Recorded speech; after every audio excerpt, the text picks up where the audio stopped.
Bienvenidos a una serie de vídeos donde tendré el placer de adentraros en una clase de métodos tan poco conocida como determinante para el correcto funcionamiento de los actuales sistemas de inteligencia artificial, la optimización bayesiana. Desde Google hasta OpenAI, pasando por Twitter, han usado esta clase de métodos con asombrosos resultados en el pasado. Por ejemplo, a la hora de diseñar sistemas de inteligencia artificial que juegan cada vez mejor al ajedrez, se ha empleado optimización bayesiana para mejorar drásticamente el rendimiento de estos sistemas. Gracias al conocimiento de este área, podrás elaborar modelos con un rendimiento espectacular, distinguiéndote claramente de cualquier otro científico de datos que haga una sencilla búsqueda aleatoria. ¿Tienes interés en averiguar más sobre la optimización bayesiana? Despacio. Antes tengo que enseñarte algún conocimiento previo. Y lo primero que quiero que tengas clara es la distinción en aprendizaje automático entre parámetro e hiperparámetro. ¡Vamos allá! Por cierto, mi nombre es Eduardo Garrido y soy profesor de aprendizaje automático y estadística en ICADE. Y debo agradecer a la Cátedra Santa Lucía de Analytics for Education por poder financiar la grabación de estos vídeos. Ahora, sin más dilación, descubramos la diferencia entre parámetro e hiperparámetro. Pese a compartir la palabra parámetro, ambas variables influyen de forma radicalmente diferente a un modelo de aprendizaje automático, como por ejemplo una red neuronal o una máquina de vector soporte. Pero empecemos por lo que les une. Ambos conjuntos de variables son propiedades de un modelo de aprendizaje automático. Es decir, cualquier modelo, excepto los no paramétricos, van a tener parámetros e hiperparámetros. Hasta aquí las semejanzas. Ahora, las diferencias. Los parámetros son conjuntos de variables cuyos valores son estimados por los modelos de aprendizaje automático en tiempo de entrenamiento. Por ejemplo, los valores de las neuronas de una red neuronal se ajustan en tiempo de entrenamiento a los datos. La diferencia entre parámetro e hiperparámetro es que los valores de los parámetros no se pueden ajustar manualmente por un científico de datos. Estos valores representan a los datos bajo las asunciones del modelo. Típicamente, en aprendizaje automático, estos valores son optimizados para maximizar la verosimilitud de los datos.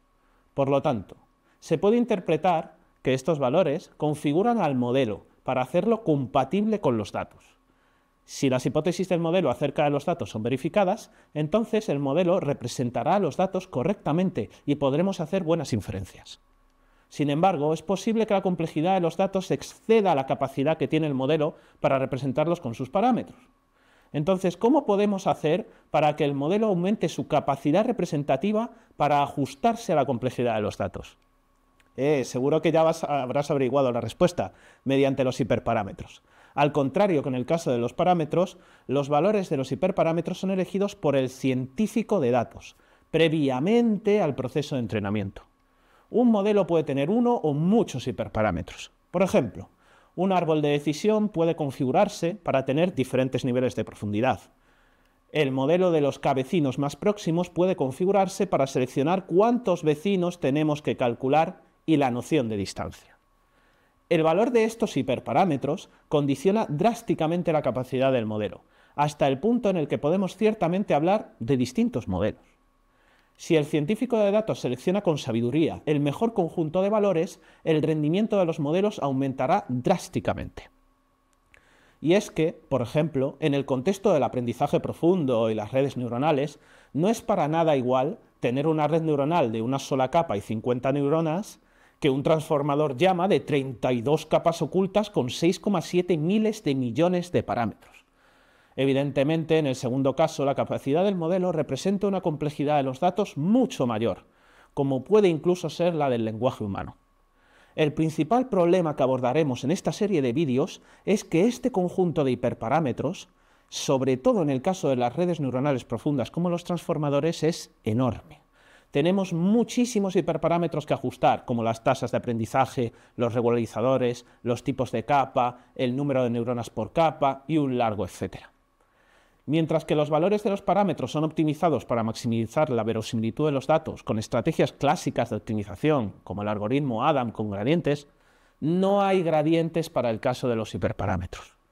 La pregunta a resolver entonces es: ¿cómo podemos obtener el conjunto de hiperparámetros θ estrella en esta ecuación que maximiza el rendimiento del modelo dado un conjunto de datos con todos los hiperparámetros? Recuerda que cada conjunto de datos tiene una complejidad distinta, que hará que el valor de este conjunto de hiperparámetros θ óptimo sea distinto. Resumiendo, que parece claro que el problema de obtención de valores de parámetros tiene su solución en la optimización clásica. Pero ¿cómo se seleccionan los valores más adecuados de los hiperparámetros para elegir el modelo más representativo de los datos? Quédate conmigo viendo más vídeos para descubrirlo.